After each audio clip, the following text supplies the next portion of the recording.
Hi, I'm Nick, and I run BallRaiser, where we help fast-growing companies establish best hiring practices that are aligned with their company culture and core values.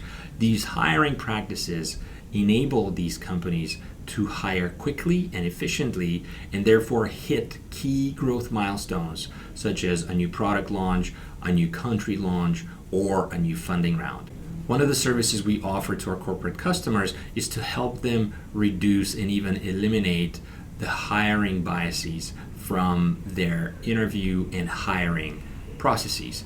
Today, I'd like to discuss one such hiring bias and specific steps you can take to reduce and eliminate it. The hiring bias I'd like to talk about is the unconscious hiring bias. This is a very tricky one because unconsciously we all have coded beliefs and understanding of what's right and what's wrong, and frequently we show that during the interview without having behaviorally justified data and illustrations to support our hypotheses and bias in this case effectively.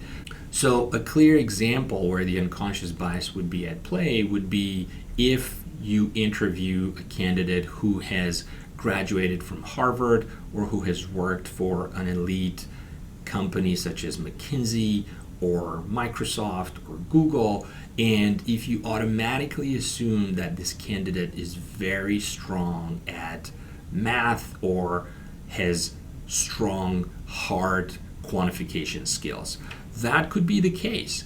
This candidate, she could have those skills down pat, but you need to determine so via behaviorally justified data-seeking questions and ask her to provide examples from her prior career where those skills are illustrated, instead of you automatically assuming that because she's a Harvard alum, she's really good at math.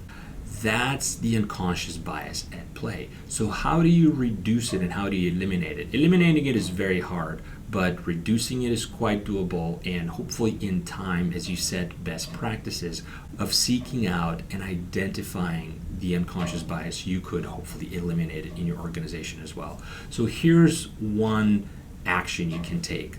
You as the bar raiser or the lead interviewer during the loop, you should be on the lookout for the manifestations of unconscious bias. And if you hear an assertion that is based on gut instead of a significant amount of data or behavioral illustrations, you should flag this immediately.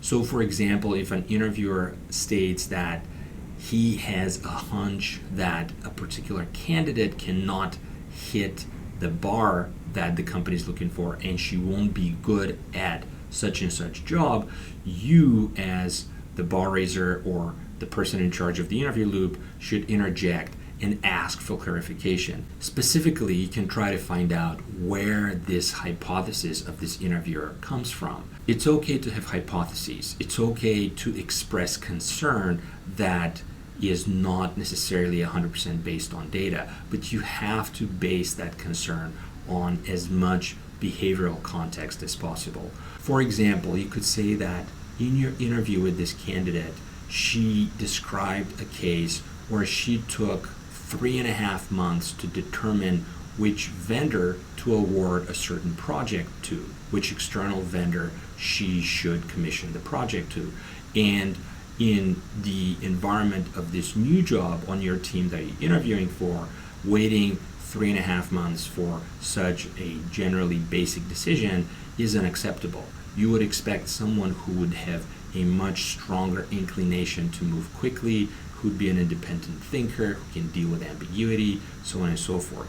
And therefore, you should state that based on this one response by the candidate of how she handled the vendor selection process, you have concerns that she might not be a good fit for the role, considering the requirements that you have for the role and the must-have areas of knowledge that you're looking in this role. That's a perfectly acceptable feedback that's generally based on a hypothesis and generally based on judgment instead of hard data. But even in this case, you can see how we're doing our best to base as much of the evaluation of whether the person would be a fit with our culture or not on behavioral actions and illustrations with how this person has dealt with similar circumstances in her career so far. So that's how you battle the unconscious bias. We do have multiple other specific steps and best practices to offer to combat this hiring bias and many other ones. Please stay in touch. Seek us out via our website at barracer.io or subscribe to this channel and let us know if you have any other questions. Best of luck, stay in touch, and good luck with hiring for your teams and achieving that rightfully earned success. You've got this. Bye.